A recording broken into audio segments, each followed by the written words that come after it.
welcome to The Explainer. Today, we're jumping into one of the biggest challenges we all face, making those huge life decisions. We're going to break down how to look at them strategically so you can turn all that anxiety into real, confident action.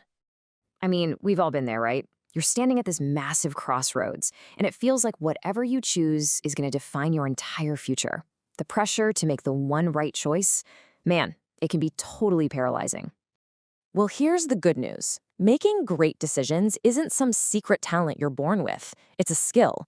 It's really like a muscle you can build up over time. And today, we're going to hand you the toolkit to do exactly that. So, where does all this difficulty even come from?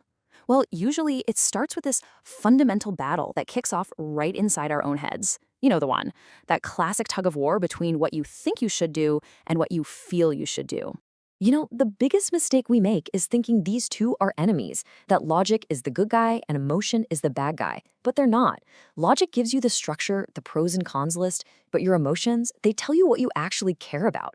A really great way to get them talking to each other is the 10-10-10 rule. Just ask yourself, how will I feel about this decision in 10 minutes? Okay, how about in 10 months? And then how about in 10 years? That little exercise forces you to check your immediate gut feeling against your long-term goals. It's all about finding that balance. So, how do you actually organize all this when your head and your heart are both screaming at you? Simple. You use a framework. Think of it like a toolkit for your brain, designed to help you build a clear path forward. Now, I know a term like risk analysis sounds super serious, maybe even a little scary, but it's not about trying to avoid risk altogether. That's impossible. It's really about understanding the whole picture, the best case scenario, the worst case scenario, and everything in between. It lets you make a choice with your eyes wide open instead of one based on just fear or a fantasy. And what's so powerful here is just how simple this is. This isn't some complicated formula you have to memorize.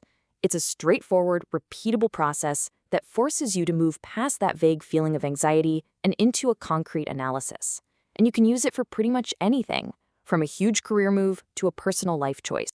Okay, so theory is great and all, but let's get down to it. Let's take these tools and actually apply them to some of those tough, real-world crossroads you're probably facing right now. Let's take a classic dilemma, stability versus a startup. Instead of just spiraling in anxiety, you can use the framework to ask really targeted questions. Like, what's my personal tolerance for risk, really? Am I looking for a safety net right now, or am I looking for a launch pad? Your head might be screaming about the predictable salary of the stable job, but your heart might be pulled toward the mission of the startup. By laying out all these factors, you turn this big, vague fear into a structured choice you can actually tackle.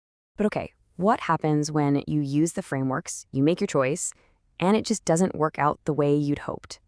This, right here, might be the single most important part of this entire process. Here is the most important mindset shift you can possibly make. There are no failed decisions. There are only learning opportunities. Every single outcome, good or bad, is a data point. It gives you invaluable information about what you want, what you don't want, and who you are. That so-called mistake is actually just experience in disguise, and it's what makes you an even smarter decision maker next time. This quote just nails it, doesn't it? You don't get good at this stuff by magically avoiding every mistake. No way. You get good at it by making them. Real growth happens in the fire of those choices that really challenge us, the ones that teach us things we didn't even know we needed to learn.